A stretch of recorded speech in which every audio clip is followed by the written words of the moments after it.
berdoa menurut seperti masing-masing. Berdoa dimulai.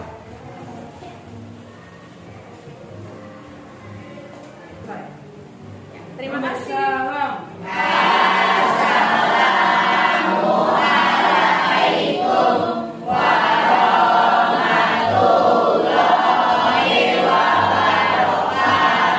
Waalaikumsalam warahmatullahi wabarakatuh. Apa kabar semuanya? Baik. Baik. Udah pada sarapan?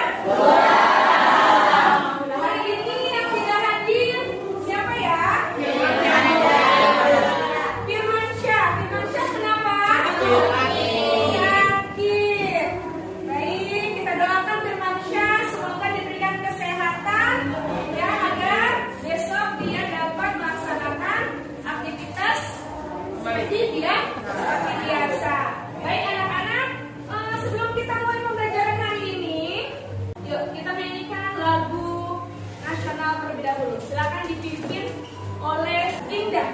Pancasila, aku dapat dukungmu, patriot proklamasi, sedia berkorban untukmu. Tepuk tugas.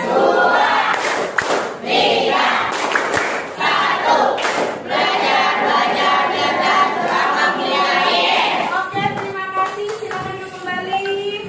Materi kita hari ini yaitu adalah temanya berdamai dengan diri.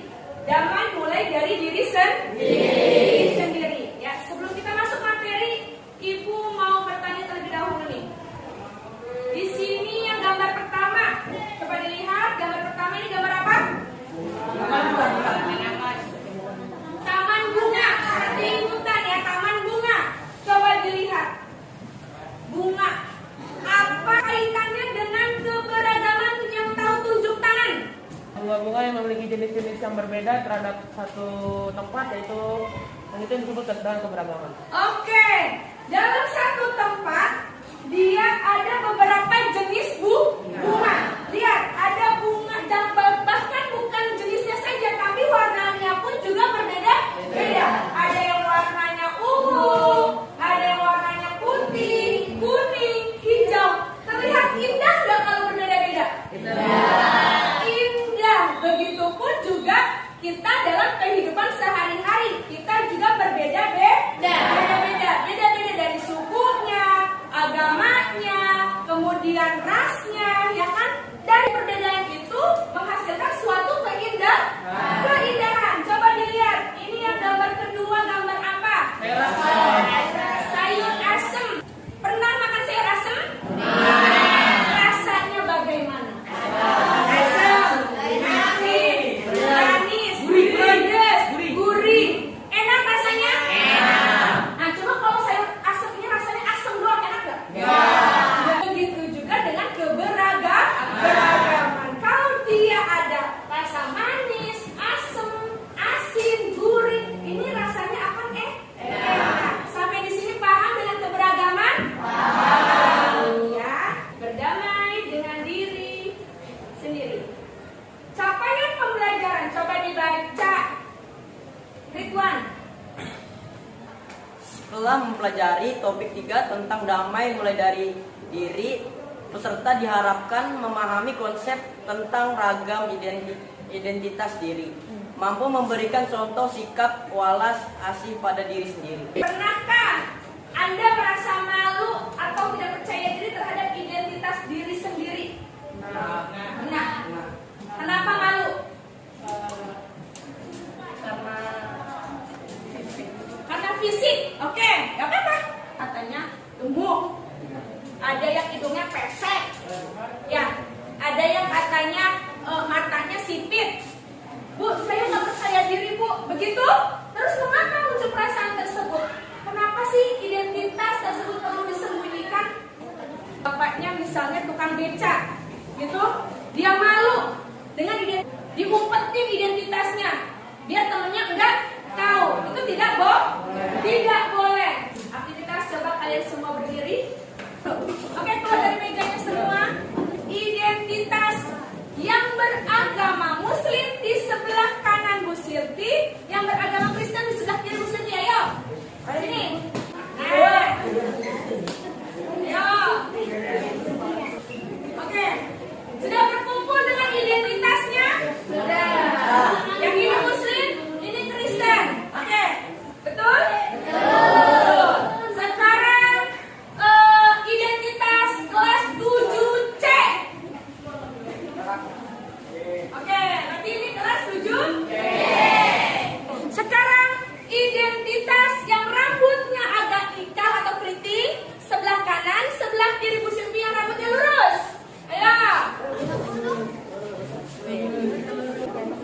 Sudah ini?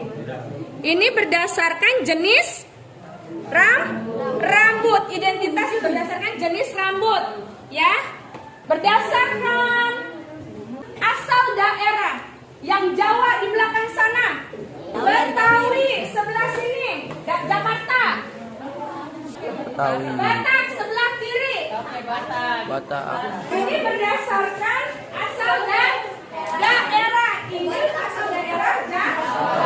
Yang sebelah sini Jakarta. Yang sebelah sini Batak. Ya, tadi kamu berpindah-pindah, ya kan? Dari identitas agama, berpindah lagi identitas jenis rambut. Temennya berbeda apa sama? Berbeda. Kita boleh satu agama, tapi belum tentu satu daerah. Kita boleh satu daerah, tapi belum tentu jenis rambutnya sama. Begitulah yang namanya dibilang keberagaman. Oke, boleh duduk. Kasih kelas untuk kita semua.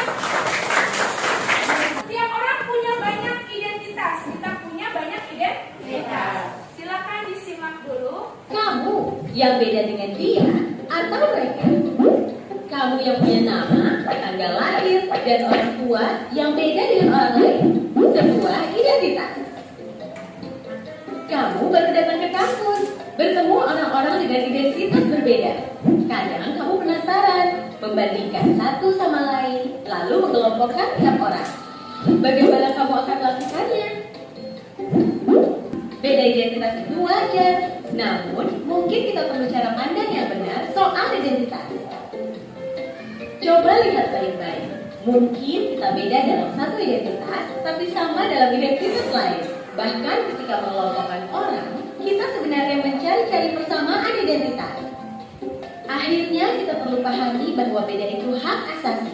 Namun kita juga akan temukan semua orang punya satu identitas yang sama, insan Tuhan. Ya, tadi kita sudah memainkan permainan tadi berdasarkan agama, suku, jenis rambut, ya kan? Dari situ perbedaan itu kita mempunyai satu identitas yang sama, yaitu insan Tuhan. Kita diciptakan oleh Tuhan. Kita sama-sama nih sukunya Jawa, tapi belum tentu agama kita sama, gitu ya. Kemudian ada identitas yang begitu saja kita terima sejak lahir. Berarti terima sejak lahir yang dimana diberikan oleh Tuhan. Misalnya Bu Silvi, identitas Bu Silvi, jarinya gendut-gendut, rambutnya lurus, hidungnya pesek, kulitnya sawo matang. Itu identitas yang diberikan oleh Tuhan. Nah, ada juga identitas yang bisa dibangun, diciptakan, dan diubah. Misalnya identitas kalian nih diberikan oleh sekolah SMP 231, identitasnya yaitu 7C, ya kan? Dikelompokkan 7C, 7A, 7B. Itu identitas kamu.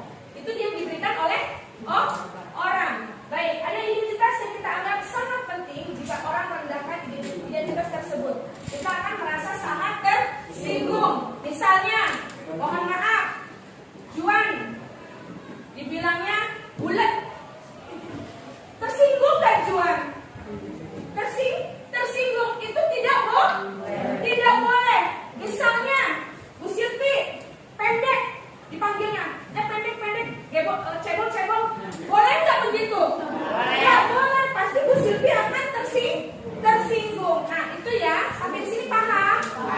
Paham. Gunakan standar diri sendiri. Setiap orang itu unik, tidak bisa dibandingkan dengan yang lain. Standar umum tidak bisa dijadikan patokan untuk mengukur diri sendiri. Misalnya standar cantik menurut iklan, misalnya yang untuk skincare, berarti artisnya yang kulitnya putih, bersih, cantik. Tapi kalau misalnya iklan sampo, yang dilihatkan apa?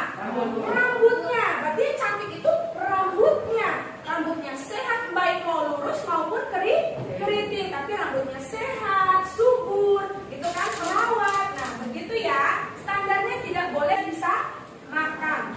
Kita simak lagi. Sebuah SMA berasal dari keluarga sederhana. Tapi karena ingin dihormati dan diterima, Yuni mengaku sebagai anak orang kaya. Gaya busana dan bicaranya diatur sedemikian rupa. Tapi diam-diam teman-temannya tak percaya. Mereka mencari tahu kondisi Yuni yang sebenarnya. Hingga akhirnya Yuni ketahuan identitas aslinya. Beda tempat, beda standar. Di Mauritania, sebuah negara di wilayah Maghreb di Afrika Utara Barat, misalnya orang yang cantik adalah orang yang berbadan subur. Di Jepang yang dianggap cantik itu yang giginya gingsung. Kalaupun mau bikin standar dan membandingkan, buatlah standar tinggi buat dirimu sendiri. Bandingkan dirimu kemarin dengan dirimu hari ini. Apakah hari ini kamu lebih baik dari kemarin? Terus dorong dirimu sampai memenuhi standar best version of yourself. Ingat, kamu dilahirkan original. Kenapa harus mati sebagai kopian orang lain?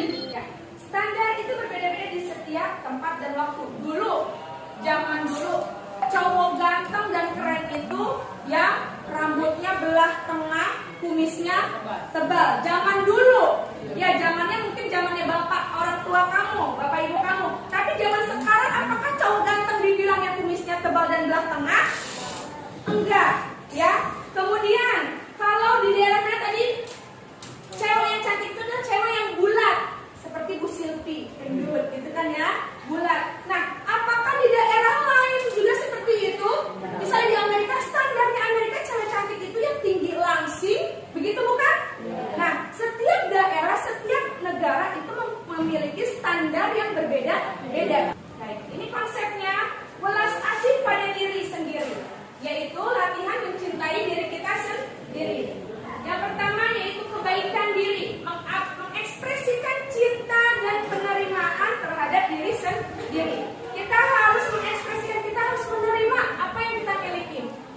Misalnya berselfie, hidungnya pesek, kita harus terima. Kita harus bersyukur.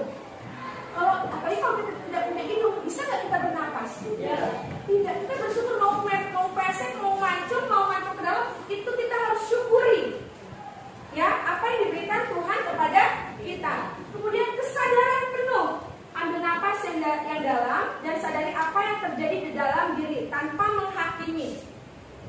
Ya, sadaran penuh. Kita tidak usah membanding-bandingkan diri kita kepada orang lain. Kita harus membangun inner beauty kita. Kita itu cantik, saya itu cantik, saya itu pintar, saya itu cerdas. Belum tentu orang memiliki apa yang saya punya, gitu ya. Kemudian keterhubungannya, memperluas kesadaran kita kepada semua makhluk dan mengakui bahwa setiap orang mengalami pengalaman yang sulit. Bahwa masih banyak orang yang kondisinya itu lebih di bawah kita. Kita diberikan kesempurnaan, tangan dua, kaki dua, ya kan, mata dua. Ada yang diberikan mungkin kekurangan ya. Misalnya matanya cuma satu, ya kan. Nah, kita harus bersyukur masih ada orang yang lebih sulit dari kita. Ada yang nggak punya kakinya, begitu? Ya, kita harus bersyukur ya. Yuk, sekarang kita buat tindakan konkret. Terima kasih dan penghargaan terhadap diri kita masing-masing. Gimana, sudah selesai membuat kalimatnya? Sudah. Kalau sudah, coba siapa yang berani mengungkapkan rasa bangganya terhadap diri sendiri? Tunjuk tangan. Saya sangat berterima kasih kepada diri saya sendiri. Walaupun saya dilahirkan dengan memiliki kekurangan dalam hidup saya bisa menutupinya itu dengan beberapa kelebihan saya yang saya miliki. Oke, luar biasa. Kasih aplaus untuk mereka. Ada lagi yang mengungkapkan rasa terima kasihnya terhadap diri sendiri? Walaupun saya tidak cantik dan pintar, tapi saya bangga terhadap diri saya. Saya bangga saya sudah menjadi diri yang baik. Terima kasih diriku. Oke, luar biasa. Ya, jadi kalian mulai dari hari ini kalian harus bangga dengan diri kalian, ya, tanpa membuat standar saya harus seperti dia. Bangga apa yang kita miliki, karena yang kita miliki itu adalah pemberian dari Tuhan. Tuhan menciptakan manusia pasti sudah disesuaikan dengan porsinya masing-masing. Ya, dari kegiatan kita hari ini ada yang bisa memberikan kesimpulan? Silakan. Saya dapat mengambil kesimpulan, yaitu saya jadi lebih bersyukur dan percaya diri dari apa yang saya miliki. Oke, bagus. Terima kasih, Bambang. Ada lagi yang bisa memberikan kesimpulan hari ini? Ya, silakan Anda rekan. Materi yang saya dapat ini, saya jadi percaya diri bahwa kekurangan atau kelemahan diri saya merupakan kesempurnaan yang Tuhan berikan kepada saya. Ya, sangat luar biasa, kasih aplaus mereka. Ya, benar ya. Kelemahan dan kekurangan diri kita jangan dijadikan sesuatu yang sangat menyedihkan, tapi jadikanlah kesempurnaan kita. Ya, karena berbeda-beda itu pasti indah. Seperti tadi taman bunga ya. Kalau orangnya putih semua, bagus nggak? Jadi begitulah perbedaan. Jadikan perbedaan itu bukan perselisihan, tapi jadikan perbedaan itu adalah suatu kesempurnaan, kekayaan kita. Begitu? Paham? Karena pembelajaran kita hari ini sudah selesai, untuk menutup kegiatan hari ini alangkah baiknya silakan dipimpin doa terlebih dahulu. Ya. Sebelum kita menutup kegiatan pada siang hari ini, mari kita berdoa menurut seperti masing-masing berdoa dimulai. Berdoa selesai. Yang bersama